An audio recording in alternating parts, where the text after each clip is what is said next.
우리 성도 여러분, 세계사, 특별히 세계 교회 역사를 우리가 공부할 필요가 있습니다.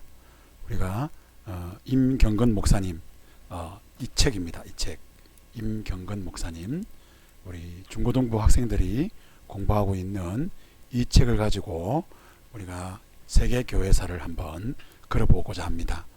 목차를 보니까 초대교회, 로마교회, 중세교회, 루트와 쩌빙글리, 칼뱅과 그 이후, 그리고 서구교회, 19세기, 20세기 그런 교회들의 모습들을 이렇게 7개의 목차를 가지고 기록해 두었습니다. 저는 한 14번에서 15번 정도 시간을 통해서 우리 성도님들에게 세계 교회사를 간략하게 알려드리고자 합니다. 필요하시면 이 책을 읽으셔도 되고, 읽기 힘드신 분들은 이 강의를 들어보시면 유익하겠다 싶습니다. 저자는 교회 역사를, 구원의 역사를 이해하려면 교회 역사부터 알아야 된다고 말하고 있습니다. 그러니까 하나님께서 베푸신 그 구원의 역사가 교회를 통하여 나타난다는 것입니다. 그래서 저자는 본인이 개척한 다우리 교회에서 주일 오전에 이 강연을 했고, 일반 성도들, 어린 자녀들에게도 또 쉽게 이해할 정도로 이렇게 저술을 했다고 합니다. 시공간을 초월한 보편적인 그 교회 역사, 거기 통해서 하나님의 섭리를 발견하게 되었다는 것이죠. 역사를 배우면, 교회 역사를 배우면 오늘 교회 현실을 알게 됩니다. 그러니까 오늘 우리 가운데 있는 교회의 여러 가지 문제들, 우리가 하나님께서 이 교회 역사를 통하여서 답들을 우리에게 허락해 주셨다는 것입니다. 그래서 첫 번째로 보면 오늘 볼 것은 굶주림 사자도 이기는 믿음, 초대교회 이야기를 하려고 합니다. 저자는 그 주후 1000년 그리고 1200년경에 그 중세 그 로만 가톨릭의 지배에 있었던 교회를 먼저 이야기합니다. 유럽의 도시마다 예배당이 세워졌는데 부자들은 헌금을 많이 내서 천국에 갈 수 있다고, 그래서 자신의 무덤도 그 예배당 그 중심부에 묻었고, 많은 가난한 자들은 그냥 예배당 뒤편에 그냥 그렇게 묻히기도 하고 그냥 그렇게 살았던, 돈이 전부였던 교회. 성찬을 해도 성도들에게는, 일반 평신도에게는 빵만 지급하고 빵으로만 충분했다는 거죠. 사제들이 포도주에 취하고 알아들을 수 없는 라틴어 찬송과 그 예배 속에 성도들이 있었고, 그리고 죽기 전에 마지막 하는 종류 성사를 해야 천국에 갈 수 있다고 생각하고, 몸이 아파도 예배당에 빠지지 않는 그런 상황 속에서 과연 중세시대에 예수님은 어디에 계셨을까? 왜 중세교회는 이랬을까? 그렇게 질문해 봅니다. 말씀이 없으면 교회가 어떻게 되는지, 교회가 부유하고 부자가 되어도 하나님과 상관없는 교회가 되는 것을 보여주는 것이죠. 이제 주 30년 교회가 세워질 텐데, 예수님은 베드로를 향해서 내가 내 반석 위에 내 교회를 세운다고 말씀하셨습니다. 그러나 그 교회는, 그 초대 교회는 끝없는 사단의 공격들을 받게 됩니다. 사도행전에 여러 가지 이야기들이 기록되어지죠. 그럼에도 불구하고 말씀으로 승리했던 교회, 성경을 기록하고 그 기록된 성경을 따라서 복음 전도의 일들이 일어났던 그 초대교회의 그 모습을 우리는 볼 수 있게 되는 것입니다. 교회의 주인은 예수님이십니다. 주 30년부터 주 100년 사이에 로마는 예수를 박해하고 하나님은 로마를 쓰셨죠. 이탈리아 반도의 작은 도시에 시작된 로마는 세계에서 가장 큰 제국이 됩니다. 아우구스티누스 황제는 팍스 로마, 라틴어로 하면 비아 로마나, 모든 길은 로마로 통한다. 그래서 그 제국 안에 있는 그 반란자들을 조기에 진압하기 위해서 아우구스티누스는 마차가 다닐 수 있는 길을 만듭니다. 그리고 그 길목에는 로마 군인들이 지킵니다. 그 길을 통해서 바울이 복음을 전하는 전도 여행을 갈 수 있게 되는 것이죠. 그리고 언어가 그리스어, 헬라어로 통일이 되고 성경이 그리스도로 기록되어서 사람들에게 전파가 됩니다. 이렇게 훌륭한 제국이었지만 로마 시민들은 자신이 행복하다고 생각하지 않았습니다. 로마에는 제국에 있는 많은 모든 신들을 다 모시는 만신전을 만들었지만 사람들은 그 신들로 만족하지 않았습니다. 그런 상황 속에서 하나님의 섭리가 이루어지죠.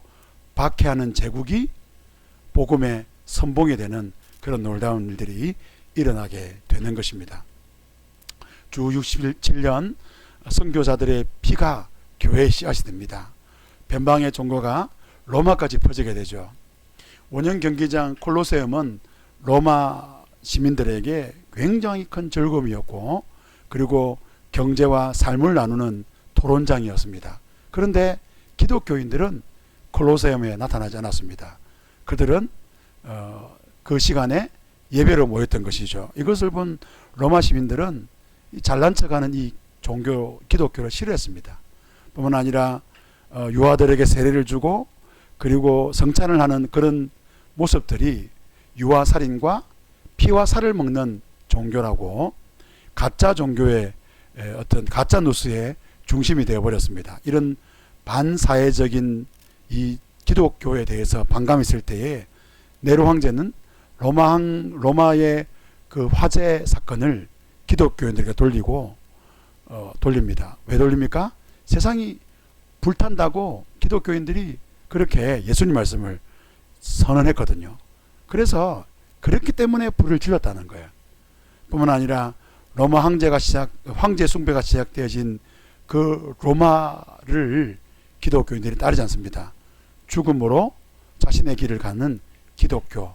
하나님은 그 기독교의 그 순교자의 피로 교회를 세워 가시죠. 주 60년부터 100년까지 카타고메 기독교인들이 숨습니다. 저도 카타고메 가봤는데 로마인들의 무덤입니다. 근데 이 무덤에 있는 이 돌은 굉장히 아주 특별한 돌입니다. 톱으로도 자를 수 있고 손톱으로 긁으면 긁혀집니다. 그러니까 구조를 바꿀 수가 있는 것입니다. 뿐만 아니라 땅 속에 공기가 들어와서 시원하고 살만합니다. 그래서 미로가 되어버린 이 카타콤 속에 성도들이 있습니다. 성도들은 부활과 재림을 소망하면서 그렇게 살아가는 것입니다. 나로 말미암아 너희를 욕하고 박해하고 거짓으로 너희를 거스려 모든 악한 말을 할 때에 너희에게 복이 있다고 말씀하셨습니다. 주 70년경 예루살렘이 멸망하지요. 마태복음 24장에 예루살렘 멸망을 예수님이 예언하셨습니다.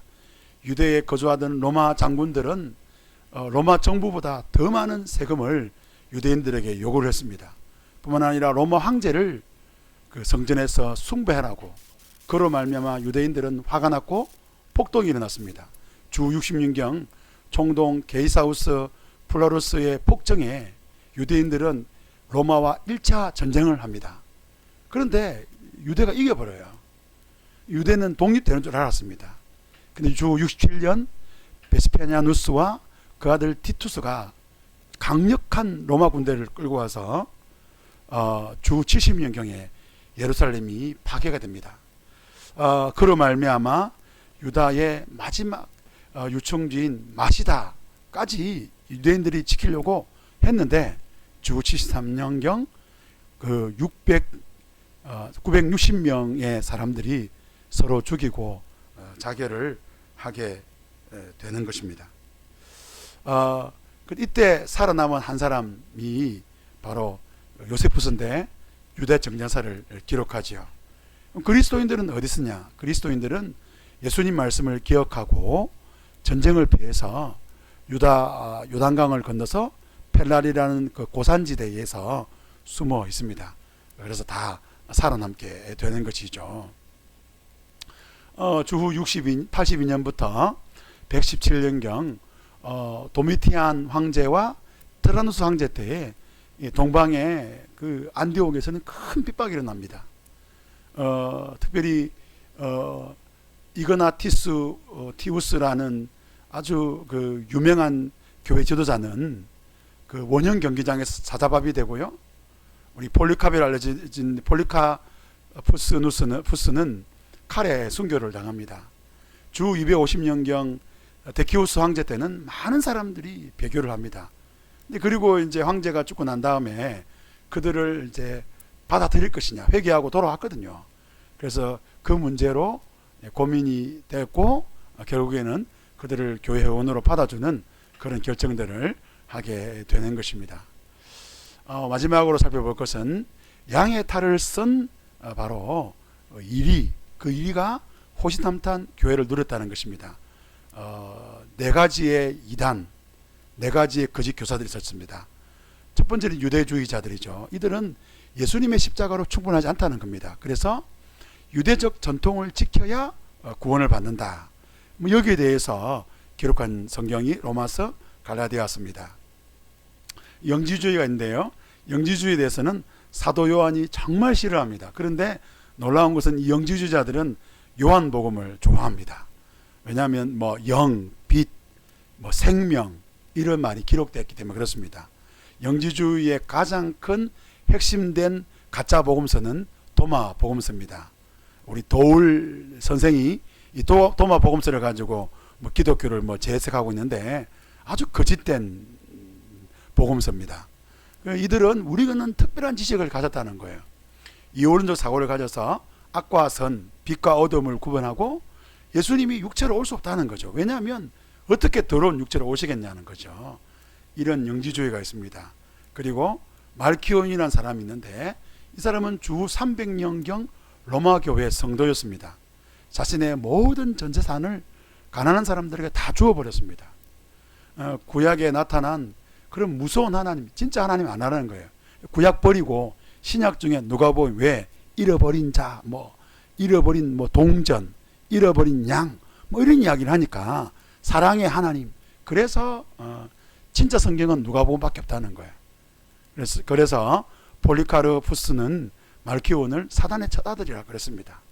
마지막 이 흥미로운 사람이 있는데 몬타누스입니다. 이 사람은 에베소 지역에서 활동했습니다.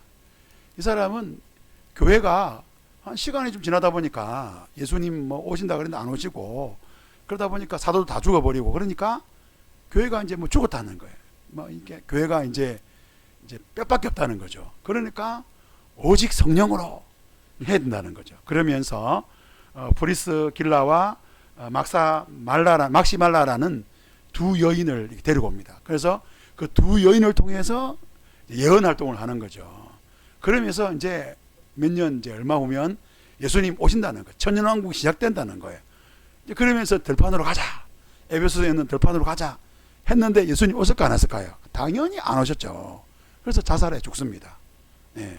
그래서 급진적인 종말론, 극단적인 성령 운동을 하면 어떻게 되는지를 몬타누스는 보여주는 것입니다. 우리 파트 1, 우리 초대교회 이야기를 나누었습니다. 우리 다음 주에는 우리 계속해서 세계교회사 이야기를 하기를 소망합니다.